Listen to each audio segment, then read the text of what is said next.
Hi friends, ಎಲ್ಲರಿಗೂ ಸಂಗ್ರಾಮ YouTube ಚಾನೆಲ್ಗೆ ಸ್ವಾಗತ. ಸೊ ನಮ್ಮ ಜೊತೆ ಇದ್ದಾರೆ ನಮ್ಮ ಬಾಲ್ಯದ ಗೆಳೆಯರು ಗೌತಮ್ ಮತ್ತು ಅಕ್ಷಯ್ ಅಂತ. ಸೊ ಇವತ್ತಿನ ಟಾಪಿಕ್ ಏನಂದ್ರೆ, ನಾವು 10th ಆದ್ಮೇಲೆ ಯಾಕೋ ಗೌತಮ್ ಅವ್ರು ನಗ್ತಾ ಇದ್ದಾರೆ.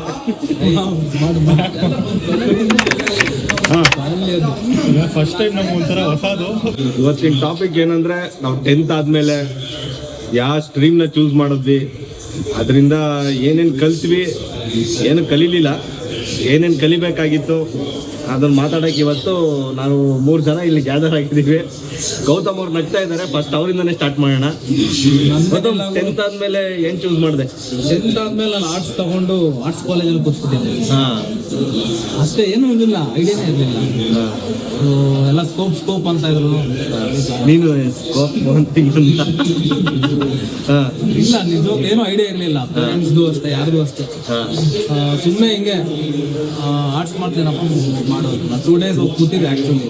ಆಮೇಲೆ ನಮ್ಮ ಮಾವ ಬಂದ್ಬಿಟ್ಟು, ನೀನು ಏನಾದರೂ ಅಂದರೆ ಇಂಜಿನಿಯರಿಂಗ್ ಏನಾದರೂ ಮಾಡಬೇಕು, ಇದೆಲ್ಲ ಆಗಲ್ಲ ಅಂತ ಹೇಳ್ಬಿಟ್ಟು PUC ಮಾಡು ಅಂತ ಹೇಳಿದ್ರು. PUC ಇಂಟ್ರೆಸ್ಟ್ ಇರಲಿಲ್ಲ. ಸಡನ್ ಆಗಿ ಯಾವ ಸಿಗೋದು ನೋಡಿದಾಗ ಡಿಪ್ಲೊಮಾ ಇದ್ರು. ಡಿಪ್ಲೊಮಾ ಜಾಯ್ನ್ ಆಗಿದೆ. ಹಂಗೆ ಎಲ್ಲ ಹೋಗಿದ್ದು ಫ್ಲೋ ಅಲ್ಲಿ ಡಿಪ್ಲೊಮಾದಲ್ಲೂ ಅಷ್ಟೇ.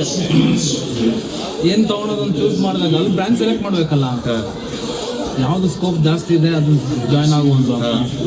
ಆಗ ಟ್ರೈನಿಂಗಲ್ಲಿ ಇದೆ ಮೆಕ್ಯಾನಿಕಲ್, ರಾಯಲ್ ಮೆಕ್ ಅನ್ಕೊಂಡು ಜಾಯ್ನ್ ಆದೆ. ರಾಯಲ್ ಮೆಕ್ಕೆ ಅಷ್ಟೇ ಗುರು. ಹಂಗೆ ಡಿಪ್ಲೊಮಾ ಜಾಯ್ನ್ ಆಗಿ ಇಂಜಿನಿಯರಿಂಗ್ ಡಿಪ್ಲೊಮಾ. ಹೆಂಗೆ ಡಿಪ್ಲೊಮಾ ಮಾಡಿ ಇಂಜಿನಿಯರಿಂಗ್ ಹೋಗೋದು ಈಸಿನಾ ಕಷ್ಟನಾ? ಈಸಿ, ಆಕ್ಚುಲಿ ಹೇಳ್ಬೇಕು ಅಂದ್ರೆ ಈಸಿ. ಬಟ್ ಈಸಿ ಅಲ್ಲ. ಇಲ್ಲ, ತುಂಬಾ ಈಸಿ. ಡಿಪ್ಲೊಮಾ ಮಾಡಿ ಇಂಜಿನಿಯರಿಂಗ್ ಹೋಗೋದು ತುಂಬಾ ಈಸಿ. ಯಾಕಂದ್ರೆ ನೀವೆಲ್ಲ PUC ತಾನೇ ಮಾಡಿರೋದು. PUC ಮಾಡಿ KCT ಎಷ್ಟು ಜನ ಬರ್ತಾರೆ? ಎಷ್ಟು ಜನ ಬರೆಯೋದು ಒಂದು ವರ್ಷಕ್ಕೆ? 1 ಲಕ್ಷ ಇರ್ಬೋದು. 1 ಲಕ್ಷ. ನಮ್ ಡಿಪ್ಲೊಮಾ ಅಂದ್ರೆ ಬರೀ ಒಂದು 18,000 KCT ಇಲ್ಲಿ ಆಲ್ಮೋಸ್ಟ್ ಎಷ್ಟು 1 lakh ಚೇಂಜ್ ಜನ ಇರ್ತಾರೆ. ಸೊ ಡಿಪ್ಲೊಮಾದಲ್ಲಿ ಹೆಂಗೆ ಅಂದ್ರೆ ಬರೀ ಒಂದು 20 to 30,000 ಮೆಂಬರ್ಸ್. ಸೊ ನೀನು ಚೆನ್ನಾಗಿ ಒಂದ್ ಕಡೆ ಕೋಚಿಂಗ್ ಡಿಪ್ಲೊಮಾ ಎಲ್ಲ ಆದ್ಮೇಲೆ 8 ಸೆಮ್ 6 ಸೆಮ್ ಆದ್ಮೇಲೆ ನೀನು ಒಂದು ಕರೆಕ್ಟಾಗಿ ಒಂದು 2 months ಕುತ್ಕೊಂಡು ಹೋದ್ರೆ ಸೊ VCT ರ್ಯಾಂಕಿಂಗ್ ತಗೊಂಡು ಒಳಗೆ ಹೋಗ್ಬೋದು. ಒಳಗೆ ಹೋಗಾದ್ಮೇಲೆ ಇದೆ ಗುರು. ನಮ್ದೇ ತಗೋ ರಾಮಾಯಣದಲ್ಲಿ ಹೆಂಗಿತ್ತು, ನಮ್ಮ PU ಅವ್ರು ನೋಡೋದೇ ಬೇರೆ ತರ. ಅಂದ್ರೆ ಹಿಂಗೆ ಆಚೆ ಒಂಥರ ಈ ಹಳ್ಳಿಯವರು ಸಿಟಿಗೆ ಹೋದಾಗ ಹೆಂಗಿರುತ್ತೆ ಆ ತರ ಫುಲ್ ಮಾಸ್ ಫೀಲಿಂಗ್. ಡಿಪ್ಲೊಮಾ ತಾನೆ ಇಲ್ಲಿ ಬರುತ್ತೆ, ನೆಕ್ಸ್ಟ್ ಬರುತ್ತೆ. ಇಲ್ಲಿ ಭಂಡಾರನೇ ಇದೆ. ಅದೇ ಸ್ವಲ್ಪ ಹಂಗೆ ಇರುತ್ತೆ. ಒಂದು ನಾವು ಡೈರೆಕ್ಟ್ ಸೆಕೆಂಡ್ ಲ್ಯಾಟ್ರಲ್ ಎಂಟ್ರಿ ಅಲ್ಲ, ಡೈರೆಕ್ಟ್ ಸೆಕೆಂಡ್ ಇಯರ್ ಜಾಯ್ನ್ ಆಗೋದು. ಸೊ ಸ್ಟಾರ್ಟಿಂಗ್ ಫ್ರೆಂಡ್ಸ್ ಇರಲ್ಲ. ಆಮೇಲೆ ನಮ್ಮ ನೋಡಿ ಯಾರು ಫ್ರೆಂಡ್ ಆಗಲ್ಲ. ಮತ್ತೆ ಕನ್ನಡದವರೇ ಆಗೋದು. ಹೆಂಗೆ ನೀನ್ ಸಜೆಷನ್ ಏನು? 10th ಆದ್ಮೇಲೆ ಡಿಪ್ಲೊಮಾ ಮಾಡೋದು ಬೆಸ್ಟ್, PU ಮಾಡಿ? ಬಟ್ ಏನಂದ್ರೆ ಫಸ್ಟ್ ಡಿಸೈಡ್ ಮಾಡ್ಬಿಡ್ಬೇಕು ನೀನು ಇಂಜಿನಿಯರಿಂಗ್ ಅಲ್ಲಿ ಇಂಥ ಸಬ್ಜೆಕ್ಟೇ ಅಂತ. ಯಾಕಂದ್ರೆ ನಿನ್ಗೆ PUC ಆದ್ರೆ CT ಬರ್ದಾದ್ಮೇಲೆ ನಿಂಗೆ ಚಾನ್ಸ್ ಇರುತ್ತೆ. ಇದಕ್ಕೆ ಹೋಗ್ಬೋದು, CS ಹೋಗ್ಬೋದು, IS ಅಥವಾ ಎಲೆಕ್ಟ್ರಿಕಲ್, ಈ ತರ ಚಾಯ್ಸ್ ಇರುತ್ತೆ. ಬಟ್ ಡಿಪ್ಲೊಮಾ ಅಂದ್ರೆ ನೀನು ಸ್ಟಾರ್ಟಿಂಗ್ ಸೆಲೆಕ್ಟ್ ಮಾಡ್ಬೇಕು ನೀನು ಯಾವ ಬ್ರಾಂಚ್ ಅಲ್ಲಿ ಹೋಗ್ತೀಯ ಅಂತ. ಇವಾಗ ನಾವು ಡಿಪ್ಲೊಮಾದಲ್ಲಿ ಮೆಕ್ಯಾನಿಕಲ್ ಮಾಡಿದ್ರೆ ಮೆಕ್ಯಾನಿಕಲ್ ಹೋಗ್ಬೇಕು. ಮೆಕ್ಯಾನಿಕಲ್ ಇವಾಗ ಮೆಕ್ಯಾನಿಕಲ್ ಮಾಡಿ ಎಲ್ಲ ಆಟೋಮೊಬೈಲ್ ಅಂದ್ರೆ ಸರ್ಕ್ಯೂಟ್ ನಾನ್ ಸರ್ಕ್ಯೂಟ್ ಅಂತ ಇರುತ್ತಲ್ಲ, ಸೊ ಆ ಬ್ರಾಂಚ್ ರಿಲೇಟೆಡ್ ತಗೊಂಡು. ಸರ್ಕ್ಯೂಟ್ ಅಂದ್ರೆ ಎಲೆಕ್ಟ್ರಿಕಲ್, EC ಇನ್ಸ್ಟ್ರುಮೆಂಟೇಶನ್. ಆಮೇಲೆ ಇನ್ನೊಂದಿತ್ತು ಎಲೆಕ್ಟ್ರೋ ಮೆಕ್ಯಾನಿಕಲ್. ಅದೇನು ನಮ್ಮದು ಮಿಷಿನಿಗೆ ಕರೆಂಟ್ ಕೊಡೋದು? 2 ಕಂಬೈನ್. ಹೌದಾ? Mechanical plus electrical. ಅದು ಮೆಕಾಟ್ರಾನಿಕ್ಸ್ ಮಚ್ಚ. ಎಲೆಕ್ಟ್ರೋ ಮೆಕ್ಯಾನಿಕಲ್ ಯಾವ್ದು? ಎಲೆಕ್ಟ್ರೋ ಮೆಕ್ಯಾನಿಕಲ್ ಎನರ್ಜಿ ಇಲ್ಲ, ಮೆಕಾಟ್ರಾನಿಕ್ಸ್ ಅಲ್ಲ, ಮೆಕಾಟ್ರಾನಿಕ್ಸ್ ಅಂತಾರೆ. ನಮ್ಮ SJP ಆಕ್ಚುಲಿ ಮಾಡಿದ್ದು. SJP ಒಳ್ಳೆ ಗೌರ್ಮೆಂಟ್ ಕಾಲೇಜ್ ಸಜೆಸ್ಟ್ ಮಾಡು ಯಾವ್ದು ಒಳ್ಳೆ ಬೆಸ್ಟ್ ಡಿಪ್ಲೊಮಾ? GPTL ಮಾಡಿದ್ರೆ ಬೆಸ್ಟ್. 10,000 ಅಲ್ಲಿ ನಾನು 3 years ಮುಗಿಸಿದ್ದೀನಿ. ಅಲ್ಲ ದುಡ್ಡಲ್ಲ, ಎಜುಕೇಶನ್ ಬಗ್ಗೆ ಹೇಳು. ಎಜುಕೇಶನ್ 10,000 ಅಲ್ಲಿ ಮುಗಿಸಿದ್ಯಾ ಅಂದ್ರೆ ಎಲ್ಲರೂ ಹೆಂಗ್ ಓದೋನೋ ಏನೋ ಅಂತಾರೆ. ಅಲ್ಲ, ಗೌರ್ಮೆಂಟ್ ಕಾಲೇಜ್ ಅಲ್ಲಿ ಓದಿರೋದು. ಸೊ ಏನಿಲ್ಲ ಅಂದ್ರೆ 3,000 ಇರುತ್ತೆ. ಟೀಚಿಂಗ್ ಚೆನ್ನಾಗಿದೆ. ಲ್ಯಾಬ್ ಬೇರೆ ಕಾಲೇಜ್, ಪ್ರೈವೇಟ್ ಕಾಲೇಜು ನಮ್ಮ ಕಾಲೇಜ್ ಬರ್ತಾ ಇದ್ರು ಲ್ಯಾಬ್. ಕೆಲವು ಅಡ್ವಾನ್ಸ್ ಇಕ್ವಿಪ್ಮೆಂಟ್ಸ್ ಎಲ್ಲ ಇರ್ತಾ ಇರಲಿಲ್ಲ. ಸೊ ಗೌರ್ಮೆಂಟ್ ಕಾಲೇಜಸ್ ಅಲ್ಲಿ ಇರುತ್ತೆ. ಸೊ ಬರ್ತಾ ಇದೆ. ಸೊ ಫ್ರೆಂಡ್ಸ್, ಡಿಪ್ಲೊಮಾ ಮಾಡಂಗಿದ್ರೆ ಗೌತಮ್ ಹೇಳ್ದಂಗೆ ಇವ್ನ ಕಾಂಟ್ಯಾಕ್ಟ್ ನಂಬರ್ನ ಇದ್ರಲ್ಲಿ ಡಿಸ್ಕ್ರಿಪ್ಷನ್ ಅಲ್ಲಿ ಹಾಕಿರ್ತೀನಿ. ಬೇಡ ಬೇಡ 10,000 ಇವಾಗೆಲ್ಲ ಮುಗ್ಸಕ್ಕಾಗಲ್ಲ. ಈಗ 10,000ದಲ್ಲಿ ಒಂದು ಗೋವಾ ಟ್ರಿಪ್ ಮುಗಿಸ್ಬೋದು. ಗೋವನು ಆಗಲ್ಲ ಗುರು. ಗೋವಾನು ಆಗಲ್ಲ. ಸೊ ನೆಕ್ಸ್ಟ್ ನಮ್ಮ ಅಕ್ಷಯ್ ನಮ್ ಜೊತೆ PU ಸೇರ್ಕೋತೀನಿ ಅಂದ್ಬಿಟ್ಟು 10th ಅಲ್ಲಿ ಮಾತು ಕೊಟ್ಟವನು. ಅದು ಯಾವತ್ತೋ ಆಚೆ ನಿಂತಿದ್ವಿ, ಯಾವ್ದೋ ಡಿಪ್ಲೊಮಾ ಕಾಲೇಜಿಂದ ಆಚೆ ಬರ್ತಾವನೆ ಬ್ಯಾಗ್ ಹಾಕೊಂಡು. ಹೆಂಗೆ ನೀನು ಮೆಕ್ಯಾನಿಕಲ್ ನಮ್ದು ನಾವು 10,000 ಮುಗ್ಸಿರೋದು. ಹೆಂಗೆ ಮಚ್ಚ ನಮ್ಗೆಲ್ಲ PU ಅಂದ್ಬಿಟ್ಟು ಸಡನ್ ಆಗಿ ಡಿಪ್ಲೊಮಾ ತಗೊಂಡು ಯಾರಿಗೂ ಹೇಳ್ದಂಗೆ ನಾನು ಹೇಳೇ ಇಲ್ಲ ನಮ್ PU ಬರ್ತೀವಿ ಅಂತ. ಹೇಳ್ದೆ ನೀನು ಸ್ಕೂಲಲ್ಲಿ ಇದ್ದಾಗ ಎಲ್ಲ ನಾಗಾರ್ಜುನ ಹೋಗೋಣ ಒಟ್ಟಿಗೆ ಪ್ಲಾನ್ ಮಾಡ್ತಿದ್ರಿ, ಕನ್ಫರ್ಮ್ ಇರ್ಲಿಲ್ಲ ಅಷ್ಟೇ. ಪ್ಲಾನ್ ಮಾಡಿದ್ದೆ ಇವನು ಹೌದಾ? PU ತಗೊಂಡ್ಬಿಡೋಣ, ನೋಡಿದ್ರೆ ಡಿಪ್ಲೊಮಾ ತಗೊಂಡ್ ಬರ್ತಾವನೆ. ಅಲ್ಲ ಮನೆ ಚೇಂಜ್ ಆಯ್ತಲ್ಲ, ಮನೆ ಚೇಂಜ್ ಆದ್ರೆ ನಿನ್ ಗೋಲು ಚೇಂಜ್ ಆಗುತ್ತಾ? ಫ್ರೆಂಡ್ಸ್ ಇದು ಚೇಂಜ್ ಮನೆದೇ ಬಂತು ಕಾಲು. ಮನೆಯವ್ರಿಗೆ 100 ವರ್ಷ. ಮನೆ ಚೇಂಜ್ ಆಯ್ತಲ್ಲ, ಹಂಗೆ ಫ್ರೆಂಡ್ಸ್ ಸರ್ಕಲ್ ಎಲ್ಲ ಚೇಂಜ್ ಆಯ್ತು. ಮನೆಯವ್ರು ಏನ್ ಹೇಳಿದ್ರು ಅದನ್ನೇ ಕೇಳೋ ಅಂತ ಮನೆಯವ್ರ ಸಜೆಷನ್ ಆಯ್ತು. ಮನೆಯವ್ರ ಸಜೆಷನ್. ಮೆಕ್ಯಾನಿಕಲ್ ಅವ್ರು ಹೇಳಿದ ತಕ್ಷಣ ನನಗೂ ಮೆಕ್ಯಾನಿಕಲ್ ಆಗಿದ ತಕ್ಷಣ ಕೆಲ್ಸಕ್ಕೆ ಹೋಗ್ಬಿಡ್ಬೋದು ಬೇಗ ಅನ್ನೋ ತರ ಇತ್ತು ಅವಾಗ. ಆಮೇಲೆ ಗೊತ್ತಾಯ್ತು ನಿನಗೆ. ಆಮೇಲೆ ಗೊತ್ತಾಯ್ತು ಮೆಕ್ಯಾನಿಕಲ್ ಯಾವ ಕಡೆಗೂ ಆಗಲ್ಲ ಇಲ್ಲಿ ಅಂತ. ಇಲ್ಲ ಇಲ್ಲ ಇದೆ ಅಲ್ಲ ಮೆಕ್ಯಾನಿಕಲ್ ಡಿಪ್ಲೊಮಾ ಡಿಪ್ಲೊಮ್ಯಾಟಿಕ್ ಆನ್ಸರ್ ಕೊಡ್ತಾನೆ. ಇಲ್ಲ ಅಷ್ಟೇ ಮಾಮ್. ಡಿಪ್ಲೊಮಾ ಮಾಡಿ ಮೆಕ್ಯಾನಿಕಲ್ ಹೆಂಗೆ ಏನ್ ಮಾಡ್ಬೋದು ಹೇಳಿ? ಮ್ಯಾಕ್ಸಿಮಮ್ ಡಿಪ್ಲೊಮಾ ಅಂದ್ರೆ 3 years ಆದ್ಮೇಲೆ ಅಲ್ಲೂ ಇವಾಗ ಅಂದ್ರೆ ನಾರ್ಮಲ್ ಸೂಪರ್ವೈಸರ್ ಅದಕ್ಕಿಂತ ಹೋಗೋ ಬದಲು ನೀವು ಡಿಪ್ಲೊಮಾ ಮಾಡಿ ಇಂಡಸ್ಟ್ರಿಯಲ್ಲಿ CNC ಆಪರೇಷನ್, ಮಷಿನ್ ಆಪರೇಷನ್, ಈ ಲೆವೆಲ್ ಜಾಬ್ಸ್ ಅಷ್ಟೇ. ಡಿಪ್ಲೊಮಾ ಕೊಡು. ಬಟ್ ನೀನು ಟಾಪ್ ಅಪ್ ಒಂಥರ ನಿಮಗೆ ಪ್ರಾಕ್ಟಿಕಲ್ ನಾಲೆಜ್ ಜಾಸ್ತಿ ಇರುತ್ತೆ. ಈಗ PU ಸ್ಟೂಡೆಂಟ್ಸ್ಗೆ ನಾಲೆಡ್ಜ್ ಇರುತ್ತೆ, but end of the day amount ಬೇಕಲ್ಲ, ಅದಕ್ಕೋಸ್ಕರ BE ಮಾಡ್ಲೇಬೇಕಲ್ಲ. ನಾನು ಹೇಳ್ತಾ ಇದ್ದೀನಿ, ಡಿಪ್ಲೊಮಾ ಮಾಡಿ ನೀನು ಇಂಜಿನಿಯರಿಂಗ್ ಟಾಪ್ ಅಪ್ ಮಾಡೋದು ಒಳ್ಳೆ ಇಂಜಿನಿಯರ್, ಅದು ಬೆಸ್ಟ್ ಐಡಿಯಾ. ಬರೀ ಡಿಪ್ಲೊಮಾ ನಿಲ್ಸಿದ್ರೆ ಏನು ಯೂಸ್ ಇಲ್ಲ. ಅಲ್ಲ, ಕೆಲವ್ರದ್ದು ಫೈನಾನ್ಷಿಯಲ್ ಕಂಡೀಷನ್ಸ್ ತುಂಬ ವರ್ಸ್ಟ್ ಇರುತ್ತೆ.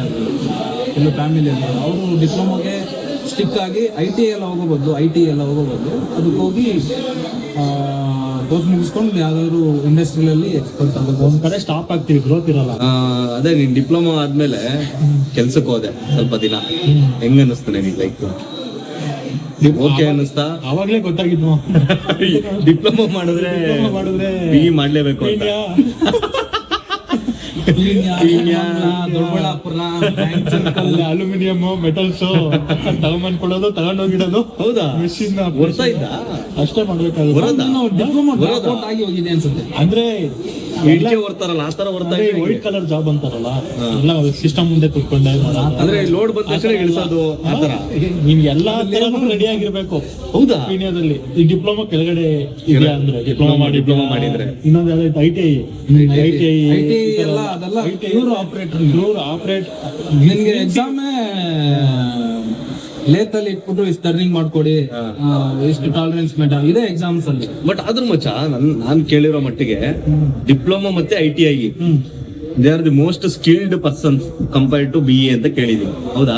ಸ್ಕಿಲ್ಡ್ ಪರ್ಸನ್ ನೀನು ಆಪರೇಟರ್ಗೆ ಪ್ರಾಕ್ಟಿಕಲ್ ಆಗಿ. ಬಟ್ ನಿನ್ಗೆ ಸ್ವಲ್ಪ ಇಂಜಿನಿಯರಿಂಗ್ ನಾಲೆಜ್ ಇತ್ತು ಅಂದ್ರೆ ನೀನೊಂದು ಇಂಡಸ್ಟ್ರಿನ ತೆಗಿಬೋದಲ್ಲ ವಿತ್ ಎಲ್ಲ. ಅಂದ್ರೆ MBA ಮ್ಯಾನೇಜ್ಮೆಂಟ್ ಸ್ಕಿಲ್ಸ್ ತಗೊಂಡು ಒಂದು ಇಂಡಸ್ಟ್ರಿನ ಓಪನ್ ಮಾಡೋದು. ಅಂದ್ರೆ ಪ್ರಾಕ್ಟಿಕಲ್ ನಾಲೆಜ್ ಜೊತೆ ಥಿಯರಿಟಿಕಲ್ ನಾಲೆಜ್ ಇತ್ತು ಅಂದ್ರೆ. ಇವಾಗ PU ಮಾಡಿ BE ಮಾಡಿರೋರಿಗೆ ಥಿಯರಿಟಿಕಲ್ ನಾಲೆಜ್ ಜಾಸ್ತಿ. ಈ ಡಿಪ್ಲೊಮಾ ITI ಮಾಡಿ BE ಮಾಡಿದವ್ರಿಗೆ ಪ್ರಾಕ್ಟಿಕಲ್ ಪ್ಲಸ್ ಥಿಯರಿಟಿಕಲ್ ಕಂಬೈನ್ ಆದ್ರೆ ತುಂಬಾ ಇಂಡಸ್ಟ್ರಿ ಒಳ್ಳೆ ಗ್ರೋತ್. ಡಿಪ್ಲೊಮಾನೇ ಕಷ್ಟ, ಇಂಜಿನಿಯರಿಂಗ್ ಈಸಿ ಆ ತರ ಆಗಿದೆ. ಬಟ್ ಮ್ಯಾಥಮೆಟಿಕ್ಸ್ ಎಲ್ಲ ಹೆವಿ ಕಷ್ಟ ಅಂತ ಇದ್ರು. ಡಿಪೆಂಡ್ಸ್ ಒಬ್ಬರಿಂದ ಒಬ್ಬರಿಗೆ. ಹೌದಾ? ಅಂದ್ರೆ ಪಾಸ್ ಆಗಕ್ಕೆ ಈಸಿ ಅಲ್ಲ, ಅವನ್ ರ್ಯಾಂಕಿಂಗ್ ಹೇಳ್ತಾವ್ ನಾವು. ಡಿಪ್ಲೊಮಾ ಅಷ್ಟೇ ಪಾಸ್ ಆಗಕ್ಕೂ ಅಷ್ಟೇ. ಡಿಪ್ಲೊಮಾನೇ ನಮಗೆ ಕಷ್ಟ ಅನ್ಸಿದ್ದು. ಅಲ್ಲ ಇಂಜಿನಿಯರಿಂಗ್ ಡಿಪ್ಲೊಮಾ ಮುಂದೆ ಅಂದ್ರೆ 10th ಆಗಿದ ತಕ್ಷಣ ಜಾಯ್ನ್ ಆಗ್ತೀವಲ್ಲ, ಜಾಯ್ನ್ ಆಯ್ತು. But engineering correct. ಬಟ್ ಇಲ್ಲ ಮ್ಯಾಮ್, ಡಿಪ್ಲೊಮಾ ಈಸಿನೇ ಇತ್ತು ಆಕ್ಚುಲಿ. ಎಲ್ಲ ಹೇಳೋದು ಡಿಪ್ಲೊಮಾ ಸಿಂಪಲ್.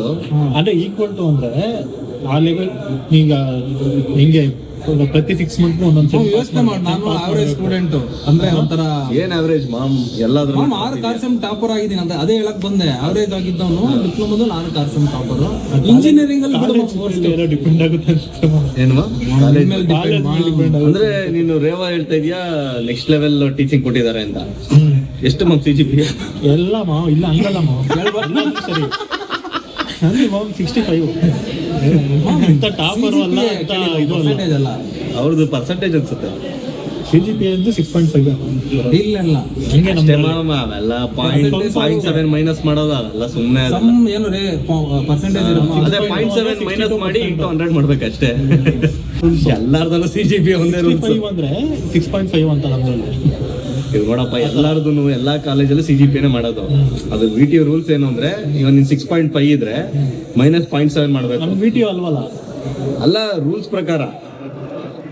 ನಿಮ್ಮ ಮನೆಯವರು ಅದೇ ನಿಮ್ದ್ರಲ್ಲಿ 6.5 ಅಂದ್ರೆ 65 ಇಲ್ಲ ಮಚ್ಚ, ಅದು ರೂಲ್ಸ್ ಪ್ರಕಾರ 6.5. ಒಟ್ಟಿನಲ್ಲಿ ಮಾಸ್ ಕಾರ್ಡ್ ಹಿಂದ್ಗಡೆ ಕ್ಯಾಲ್ಕುಲೇಷನ್ ಇತ್ತು ನೀಟಾಗಿ. 6.5 ಮೈನಸ್ 0.7 ಡಿಪ್ಲೊಮಾ ಹೇಳ್ತಾ ಇದೀಯ ನೀನು 58% ಮಾಮ್ ನಿಂದು ಮಚ್ಚ. 58 ನಮ್ದ್ರಲ್ಲಿ ಹಂಗಿತ್ತು ನೀನು VTU ಬಿಡು ಹೋಗ್ಲಿ 69 65 ಅಲ್ಲ 69% ಮಾಮ್. ಪ್ಲಸ್ 4% ಕೊಟ್ಟಿದೀವಿ. 69 69 ನಿಂದು 69 ಮಾಮ್. ಓಕೆ, 65. ನಮ್ ಜಾಸ್ತಿ ಬೇಡ, ಅಷ್ಟು ಆಸೆ ಇಲ್ಲ. 69 ಆಸೆ ಇಲ್ಲ. ಅವ್ರಿಗೆ ಅರ್ಥ ಆಯ್ತಲ್ಲ. ಡಿಪ್ಲೊಮಾ ಅದೇ ಪೀಣ್ಯಾಗೆಲ್ಲ ಹೋಯ್ತಾ ಇದ್ದೆ. ನೆಕ್ಸ್ಟ್ ಡಿಪ್ಲೊಮಾ ಅಂದ್ರೆ ಅಲ್ಲಿಗೆ ಸೀಮಿತ. ನೆಕ್ಸ್ಟ್ ಅದಾದ್ಮೇಲೆ ರೇವಾಗ್ ಸೇರ್ಕೊಂಡೆ. ಸೊ ಡಿಸೈನ್ ಲೆವೆಲ್ ಎಲ್ಲ ಹೋಗಕ್ಕಾಗಲ್ಲ ಡಿಪ್ಲೊಮಾ ಮಾಡುತ್ತೆ ಅಂದ್ರೆ ಫೈರ್ ಮಾಡಲ್ಲ. ಸೊ ರೇವಾಗ್ ಸೇರ್ಕೊಂಡಾದ್ಮೇಲೆ ಹೆಂಗೆ ನಿನಗೆ ಇಂಜಿನಿಯರಿಂಗು ಸಿಲೆಬಸ್ ಎಲ್ಲ ನೋಡಿ ಲೈಕ್ ಈಸಿ ಅನ್ನಿಸ್ತಾ ಕಷ್ಟ? ನೀನ್ ಹೇಳ್ದಂಗೆ ಈಸಿ ಅಂತ ಹೇಳ್ತಾ ಇದೀಯಾ, ಬಟ್ ಹೆಂಗ ಅನ್ನಿಸ್ತು ಸ್ಟಾರ್ಟಿಂಗ್? ಅದನ್ನೆಲ್ಲ ಯೋಚನೆ ಮಾಡ್ತಿರ್ಲಿಲ್ಲ. ಗೋ ವಿತ್ ಫ್ಲೋ ಅಷ್ಟೇ. ಫ್ಲೋ ನಮ್ದೇ ಎಲ್ಲ ಡಿಪ್ಲೊಮಾ ಬಾಯ್ಸ್ ಎಲ್ಲ ಹಿಂಗೆ ಎಕ್ಸಾಮ್ ಅಲ್ಲಿ ಪೇಪರ್ ಕೊಟ್ರೆ ಗೋ ವಿತ್ ದ ಫ್ಲೋ, ಹಂಗೆ ಒಂಥರ ಫ್ಲೋ ಬಟ್ ಪಾಸ್ ಆಗಕ್ಕಂತ ಟಾರ್ಗೆಟ್ ಮಾಡ್ತಿದ್ದೆ. ಹಾ ಈಗ ಒಂದು ಎಷ್ಟು 35 ಪಾಸಿಂಗ್ ಮಾರ್ಕ್ಸ್ ಅಂದ್ರೆ ಒಂದು 60 ಬರೋದಂತ ಟಾರ್ಗೆಟ್ ಮಾಡ್ತಿದ್ದೆ. ಟಾರ್ಗೆಟ್ 60 ಬರ್ದಿರ ಒಂದು 40 ಬರೋದು. ಬರೆಯೋದು 100 ಬರೀತಿದ್ದೆ, ಬರೋದು 60 ಬರ್ಬೇಕು. ಸೊ ಮ್ಯಾಮ್ ಆವರೇಜ್ ಸ್ಟೂಡೆಂಟ್ಸ್ ಅಂತ ಇಲ್ಲ ಮಚ್ಚ, ಇವನು ನಿಜವಾಗ್ಲೂ ಹೇಳ್ತೀನಿ, 10th ಅಲ್ಲಿ ಫಸ್ಟ್ ಎಷ್ಟು 3rd ಇಂದ ಒಟ್ಟಿಗೆ ಓದಿದಲ್ಲ ಮಾಮ್, ಹ್ಯಾಂಡ್ ರೈಟಿಂಗ್ ಮಾಮ್, ಈ ಟೈಪ್ ಮಾಡ್ತಾರಲ್ಲ ಆ ತರ ಬರೆಯೋನು ಮಾಮ್. ಅದೇ ಆಗ್ಬೋದಾಯ್ತಲ್ಲ, ಟೈಪ್ ರೈಟರ್ ಆಗ್ಬೋದಾಯ್ತು ಮಾಮ್. ಇವ್ಗೆ ಸ್ಕೂಲಲ್ಲೆಲ್ಲ ಟೈಪ್ ಮಾಡಿದ್ರೆ ಬರಲ್ಲ. ಸ್ಕೂಲಲ್ಲೆಲ್ಲ ಮಾಮ್ ಎಲ್ಲರಿಗೂ ಆ ಕ್ವಶನ್ಗೆ ಆನ್ಸರ್ ಬರ್ದಿದ್ರೆ ಮಾತ್ರ ಮಾರ್ಕ್ಸ್ ಕೊಡೋರು. ಇವನಿಗೆ +2 ಜಾಸ್ತಿ ಹ್ಯಾಂಡ್ ರೈಟಿಂಗ್. ಮಾಮ್ ಹಿಂಗಲ್ಲ ಶೈನಿಂಗ್ ಹಂಗಂತ ಕತ್ಕೊಂಡಿ ಮೈ ನೇಮ್ ಇಸ್ ಅಕ್ಷಯ್ ಅಂತ ಬರ್ಕೊಂಡು ಹೋಗ್ಬಿಡೋನೆಲ್ಲ ಒಂದೊಂದು ಆನ್ಸರ್ಗೆ. ಅದೇ ಇಂಕ್ ಪೆನ್ ಬರ್ತೈತಲ್ಲ, ರಿಫಿಲ್ ಮಾಡ್ಕೊಂಡು ತುಂಬಿಸ್ಕೊಂಡು ಅದ್ರ ಬರೀತಿದ್ದಮ್ಮ. ಅದು ಪ್ರೈಮರಿಲಿ ಸ್ವಲ್ಪ ಅಪ್ಡೇಟ್ ಆಗಿದ್ವಿ. 10th ಅಲ್ಲಿ ಇತ್ತ ಮಾಮ್ ಇಂಕ್ ಪೆನ್ ಇತ್ತು ತಾನೆ? 10th ಅಲ್ಲಿ ಇತ್ತು ಮಾಮ್ ಇಂಕ್ ಪೆನ್ ತಂದ್ರೆ ಒಂಥರ ಏನೋ, ಏನ್ ಗುರು ಕೋಟಿ ಬದುಕೋರೋ ಏನೋ. ಅಕ್ಷಯ್, ಹಂಗಾರೆ ನಿನ್ ಪ್ರಕಾರ ಹಿಂಗೆ ಲೈಕ್ 10th ಆಗಿ ಡಿಪ್ಲೊಮಾ ಮಾಡೋದೇ ಬೆಸ್ಟ್ ಅಂತೀಯಾ, ಇಲ್ಲ PU ಮಾಡೋದು ಬೆಸ್ಟ್? 10th ಅನ್ನು PU ಮಾಡೋದೇ ಬೆಸ್ಟ್ ಮಾಮ್. ಓಕೆ, ಗೌತಮ್ ಪ್ರಕಾರ ಡಿಪ್ಲೊಮಾ, ನಿನ್ ಪ್ರಕಾರ? ಒಬ್ಬೊಬ್ಬರಿಗೆ ಒಂದೊಂದ್ ತರ ಥಾಟ್ಸ್. ನಿಮ್ ಪ್ರಕಾರ ಯಾವ್ದು ಬೆಸ್ಟ್? ನನ್ನ ಪ್ರಕಾರ PU ಮಾಡೋದೇ ಬೆಸ್ಟ್ ಅನ್ಕೋತೀನಿ 10th ಆದ್ಮೇಲೆ. ಯಾಕಂದ್ರೆ 10th ಆದ ತಕ್ಷಣ ಡಿಪ್ಲೊಮಾ ನೀನ್ ಹೇಳ್ದಂಗೆ ಫುಲ್ ಒಂಥರ ಟೆಕ್ನಿಕಲ್ ಅಲ್ಲ ಮಚ್ಚ. 10th ಅಲ್ಲೆಲ್ಲ ಅಷ್ಟು ನಮ್ಗೆ ಟೆಕ್ನಿಕಲ್ ಅಷ್ಟು ಎಕ್ಸ್ಪೋಸ್ ಆಗಿರಲ್ಲ. ಟೆನ್ಷನ್ ಆಗ್ಬಿಡ್ತೀವಿ. ಒಂದೇ ಸತಿ ಗಿಶಿನ್ ಎಲ್ಲ ನೋಡ್ಬಿಟ್ರೆ ಹೆವಿ ಒಂಥರ. ಮಿಷಿನ್ ಬಂದು ಮೆಕ್ಯಾನಿಕಲ್ ಪಾರ್ಟ್ ಅಷ್ಟೇ. ಇವಾಗ ಎಲೆಕ್ಟ್ರಿಕಲ್ ಅಲ್ಲಿ ಇರುತ್ತೆ, ಎಲೆಕ್ಟ್ರಿಕಲ್ ಈ ಮೋಟಾರ್ಸ್ ಆಮೇಲೆ ಲ್ಯಾಬ್ ಅವೆಲ್ಲ ಇರುತ್ತೆ. ಸೊ ನನ್ನ ಪ್ರಕಾರ ಅದೇ ಕನೆಕ್ಟಿವಿಟಿ ಚೆಕ್ ಮಾಡೋದಿತ್ತಲ್ಲ, ಏನದು continuity check, volt meter, multimeter, ಅದೆಲ್ಲ ನಿಂಗೆ ಅವಾಗ್ಲೇ ಸಿಕ್ಬಿಡುತ್ತೆ. ಆಗ್ಲೇ ಸಿಕ್ಬಿಡುತ್ತೆ. ಬಟ್ ಅದನ್ನ ಅರ್ಥ ಮಾಡ್ಕೊಳ್ಳೋ ಓಕೆ, ಅದನ್ನ 10th ಹೆಂಗಿರುತ್ತೆ ಸಿಲೆಬಸ್, ಹೆಂಗ್ ಡಿಸೈನ್ ಮಾಡಿರ್ತಾರೆ ಅಂದ್ರೆ, ಇನ್ ನೆಕ್ಸ್ಟ್ ಇವಾಗ ಪ್ರೊಫೆಷನಲ್ ಅಥವಾ ಸೆಕೆಂಡ್ PU ಅದೇ ಮಚ್ಚ, ಐಡಿಯಾ ಸೂಪರ್, ಬೇಸ್ಮೆಂಟ್ ಆಗಿರುತ್ತೆ ಅಷ್ಟೇ. ಐಡಿಯಾ ಸೂಪರ್ ಅದು. ಬಟ್ ಒಬ್ರೊಬ್ರು ಹುಡುಗರೆಲ್ಲ ಅದನ್ನ ತಡ್ಕೊಳಕ್ ಆಗಲ್ಲ. ಒಂದೇ ಸತಿ ಮಲ್ಟಿಮೀಟ್ರು, ಮೋಟಾರ್ಸ್ ಇವೆಲ್ಲ ನೋಡ್ಬಿಟ್ರೆ ಕರೆಕ್ಟ್ ಮ್ಯಾಮ್. ಅದು ನಮ್ದು ಓಲ್ಡ್ ಸಿಲೆಬಸ್. ಇವಾಗ ನೋಡು, ನಾವು ಡಿಪ್ಲೊಮಾದಲ್ಲೇ ಸೈನ್ ಟೀಟಾ ಕಾಸ್ ಥೀಟಾ ನೋಡಿದ್ವಿ, 10th ಅಲ್ಲೆಲ್ಲ. ಇವಾಗ 7th ಸ್ಟ್ಯಾಂಡರ್ಡ್ ಅಲ್ಲೇ ಇಂಟ್ರೊಡ್ಯೂಸ್ ಮಾಡಿದ್ದಾರೆ. ಸೊ ಹಂಗೆ ಅಪ್ಡೇಟ್ ಆಗ್ತಾ ಇರುತ್ತೆ. ಸೊ ಬಟ್ ಇನ್ನೊಂದೇನು ಅಡ್ವಾಂಟೇಜ್ ಅಂದ್ರೆ, ನೀವೇನಾದ್ರೂ ನಿನ್ ಗೋಲ್ ಏನಾದ್ರೂ ಒಳ್ಳೆ ರಿಸರ್ಚ್ ಕಡೆ ಹೋಗ್ಬೇಕು, ಸೈಂಟಿಸ್ಟ್ ತರ ಫೀಲ್ಡ್ ನ ಚೂಸ್ ಮಾಡ್ಬೇಕು ಅಂದ್ರೆ 10th ಮಾಡಿ PU ಮಾಡೋದು ಇಷ್ಟ. ಯಾಕಂದ್ರೆ ಮ್ಯಾಥಮೆಟಿಕ್ಸ್ ಮಾಮ್ ಫುಲ್ಲು ನೀವು ನಾಲೆಡ್ಜ್ ಬರುತ್ತೆ ಮ್ಯಾಥಮೆಟಿಕ್ಸ್ ಅಲ್ಲಿ. ನಿಮ್ಗೆ ಗೊತ್ತಲ್ಲ, ನೀವು ಇಂಜಿನಿಯರಿಂಗ್ ಮ್ಯಾಥಮೆಟಿಕ್ಸ್ ನೋಡಿದಿರಲ್ಲ, PU ಮ್ಯಾಥಮೆಟಿಕ್ಸ್ ಅದ್ರ ಮುಂದೆ ಏನೂ ಇಲ್ಲ, ಅಷ್ಟು ಡಿಫಿಕಲ್ಟ್ ಇರುತ್ತೆ. ಮತ್ತೆ ನೀನು ಏನಾಗುತ್ತೆ ಗೊತ್ತಾ, ಇನ್ ಡೆಪ್ತ್ ಕಲಿತೀಯ. ಒಂದು ಫ್ಲೋ ಅಲ್ಲಿ ಇರ್ತೀವಿ. ಈಗ 10th ಹೆಂಗಿರುತ್ತೋ ಅದು 11th ಇದ್ದಂಗೆ. 10th ಅಲ್ಲಿ ಹೆಂಗ್ ಮಿಡ್ ಟರ್ಮ್ ಎಕ್ಸಾಮ್ ಬರುತ್ತೋ ಆ ಥರ ಒಂದು ಸುಮ್ಮನೆ ಕೊಡ್ತಾರೆ. ಲಾಸ್ಟ್ ಅಲ್ಲಿ ಒಂದು ಫೈನಲ್ ಎಕ್ಸಾಮ್ ಫುಲ್ ಪ್ರಿಪೇರ್ ಆಗಿರ್ತೀವಿ ಒಂದು ವರ್ಷ. ಈ ಎಲ್ಲ ಆಲ್ಮೋಸ್ಟ್ 90% ಪಾಸ್ ಆಗೇ ಆಗ್ತಾರೆ. ಪಾಸ್ ಆಗೇ ಆಗ್ತಾರೆ. ಡಿಪ್ಲೊಮಾದಲ್ಲಿ ಏನಾಗುತ್ತೆ, ಇಂಜಿನಿಯರಿಂಗ್ ಥರನೇ ಏನು ನಮ್ಮ ಇಂಟರ್ನಲ್ಸ್ ಆ ಇಂಟರ್ನಲ್ಸ್ ಅಲ್ಲಿ ಇಷ್ಟು ಬರಲೇಬೇಕು. ಆಮೇಲೆ ಸೆಮ್ಮಲ್ಲಿ ಬ್ಯಾಕ್ಲಾಗ್ಸು, ಆವಾಗಲೇ ಬ್ಯಾಕ್ಲಾಗ್ಸ್ನೆಲ್ಲ ಓವರ್ಕಮ್ ಮಾಡೋಷ್ಟು ಇರಲ್ಲ ಏಜ್ ಹಂಗೆ. ಅವಾಗೇ ನಮ್ಮ ಥರ ಪ್ಯಾನಿಕ್ ಆಗಿಬಿಡ್ತಾರೆ. ನೆಕ್ಸ್ಟ್ ಟೈಮ್ ಇನ್ನೇನು ಇದನ್ನು ಸೇರ್ಸ್ ಬರಿ ಅಂದರೆ ಅವ್ರಿಗೆ ಹೆಂಗಾಗುತ್ತೆ. ಪ್ಯಾನಿಕ್ ಎಲ್ಲ ಏನಿಲ್ಲ ಮ್ಯಾಮ್. ಈಗ ಅಷ್ಟೇ ಮೆಂಟಾಲಿಟಿ. ಇವಾಗ ಓಕೆ, ಅದು ಒಬ್ರೊಬ್ರು ಡಿಪೆಂಡ್ಸ್ ಆನ್ ಒಬ್ರೊಬ್ರು ಚಾಯ್ಸ್. ಸೊ ನೀವು ಮೆಡಿಕಲ್ ಮಾಡಲೇಬೇಕು ಅಂದ್ರೆ ಬೇರೆ ಆಪ್ಷನ್ ಇಲ್ಲ, you have to choose PU only. So ನನ್ನ ಪ್ರಕಾರ 10th ಆಗಿ PU ಮಾಡೋದೆ, ಆಮೇಲೆ ನನ್ನ ಪ್ರಕಾರ 10th ಆಗಿ PU ಮಾಡಿ ಇಂಜಿನಿಯರ್ ತಗೊಳ್ಳೋದು ಬೆಸ್ಟ್. ಅಕ್ಷಯ್ ಪ್ರಕಾರನು ಸೇಮ್, ಗೌತಮ್ ಪ್ರಕಾರ ಡಿಪ್ಲೊಮಾ. ಫ್ರೆಂಡ್ಸ್, ಇದಾಗಿತ್ತು ಇವತ್ತಿನ ಟಾಪಿಕ್. ಇದೇ ತರ ಡಿಫ್ರೆಂಟ್ ಕಂಟೆಂಟ್ಸ್ ಬರ್ತಾ ಇರ್ತವೆ. ಸೊ ಈ ವಿಡಿಯೋದಲ್ಲಿ ವಿಕ್ರಮ್ ಅವರಿಲ್ಲ, ಅವ್ರನ್ನ ಮಿಸ್ ಮಾಡ್ಕೋತೀರಾ ಅನ್ಕೊಂಡಿದೀನಿ. ಬರ್ತಾನೆ. Okay friends, thank you. Like ಮಾಡಿ, ಶೇರ್ ಮಾಡಿ, ಹಂಗೆ ಸಬ್ಸ್ಕ್ರೈಬ್ ಮಾಡ್ಬಿಡಿ. Thank you. ಬಟನ್ ಒತ್ತಿ. ಯಾವ್ದು